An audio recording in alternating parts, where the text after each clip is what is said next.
it is, friends. This is your brand new 300-year-old guitar. I sound like a used car salesman, but I'm really excited about this I just love it. So it's got beautiful, subtle figuring on the back, and it's got a natural knot side sound port in this Sinker mahogany. This Sinker mahogany was cut from the forest about 100 to 150 years ago. If you're interested in the story of Sinker mahogany, check out the other video I made on it, and I go into much more detail.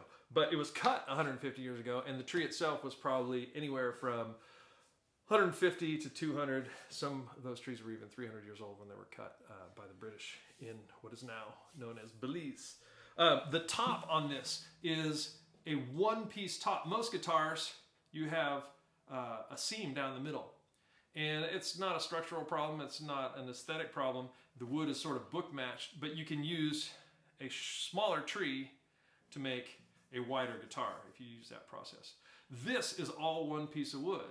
And now if you look at the grain, you can tell sort of up here from the top, it's a little wider grain, and as you go down, it gets thinner and thinner. I spent one Saturday night counting the grain lines on this. And on this instrument alone, there are something like 310 grain lines. So that's 310 years of growth range right there. But if you figure this tree also on the outside of the tree, you can't use all of it.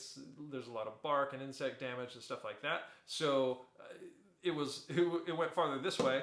And on the inside where those grain lines are super tight, that's sort of the center of the tree, and a lot of that wood is just not usable. So I counted 310 grain lines, and there's more on either side. So this was an old tree. Anyway, I put the two together just because I just love the idea of having sort of an ancient guitar in modern days. And I love the combination of Sinker mahogany and Sitka spruce. It's light, it's airy. It's got some punch to it, and man, it's got tone. It's got sustain for days. I love having a side sound port, and I think it's groovy that it came from a natural hole in the wood. Anyway, this is it, friends. Get yourself a 300-year-old guitar that was made about a month ago.